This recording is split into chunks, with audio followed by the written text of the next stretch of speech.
దాదాపు దశాబ్ద కాలం తర్వాత కాంగ్రెస్ పార్టీ అధికారంలోకి వచ్చింది. రేపు ముఖ్యమంత్రిగా రేవంత్ రెడ్డి గారు ప్రమాణ స్వీకారం చేయబోతున్నారు. చూసుకున్నారంటే ప్రజలైతే స్పష్టమైన మార్పు అయితే కోరుకున్నారని చెప్పి కూడా ఇక్కడ మనకు కనపడుతుంది. అయితే ఏఐసీసీ తీసుకున్న నిర్ణయం కూడా చాలా తొందరగా ముఖ్యమంత్రి ఎవరనేది కూడా నిర్ణయించి ఈరోజు ముఖ్యమంత్రిగా రేవంత్ రెడ్డిని కూడా ప్రకటించడం కూడా జరిగింది. మొత్తం మీద ప్రజలు ఏమనుకుంటారు, వాళ్ళ అభిప్రాయం ఏంటి కూడా కనుక్కుందాం.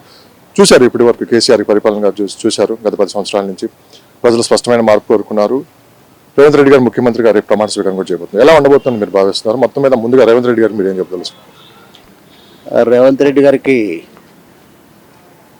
ప్రధానంగా శుభాకాంక్షలు తెలియజేస్తున్నాము. కేసీఆర్ గారు కూడా చాలా బాగా పరిపాలించారు. చేంజ్ కావాలని జనాలు కోరుకున్నారు. రేవంత్ రెడ్డి గారికి ఆ రకంగా అదృష్టం దక్కింది. జనాల్లో కూడా మార్పు కావాలని కోరుకుంటున్నారు. అంచేత రేవంత్ రెడ్డి గారిని ఎంకరేజ్ చేద్దాము, సపోర్ట్ చేద్దాము, బాగుంటుందని భావిద్దాం.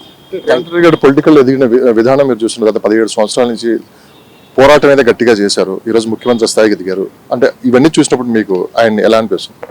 ఆయనలో ఉన్న టాలెంట్ అండి, ఆయనలో ఉన్న ఆయన మాట్లాడే విధానం కానీ ఆయన ఆలోచన విధానం కానీ బాగుంటుందని ప్రజలు ఆలోచిస్తున్నారు.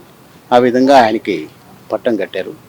ఏఐసీసీ కూడా తొందరగా నిర్ణయం తీసుకుంటుందని ఎవరు మనం భావించలేరు. కానీ ఈ విషయంలో మనకి చాలా తొందరగా నిర్ణయం తీసుకుని ముఖ్యమంత్రిగా ప్రకటించడం అంటే కాంగ్రెస్ పార్టీలో మార్పు అని కనపడుతుంది.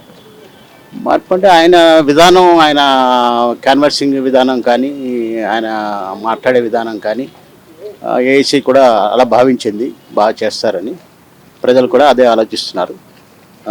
Anywhere all the best to Revanth Reddy. KCR గారికి రేవంత్ రెడ్డి గారికి ఏంటి మీరు ఒక మాట? అది అంత మేము చెప్పలేమండి.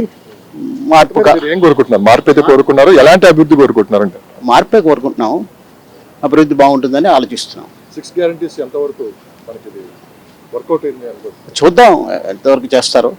చూస్తే మళ్ళీ నెక్స్ట్ టైం కూడా కంటిన్యూ అయ్యే ఛాన్స్ ఉంటుంది బాగా చేస్తే. లేకుంటే మళ్ళీ మార్పు కోరుకుంటారు.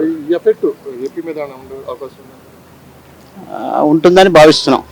Okay, all the best.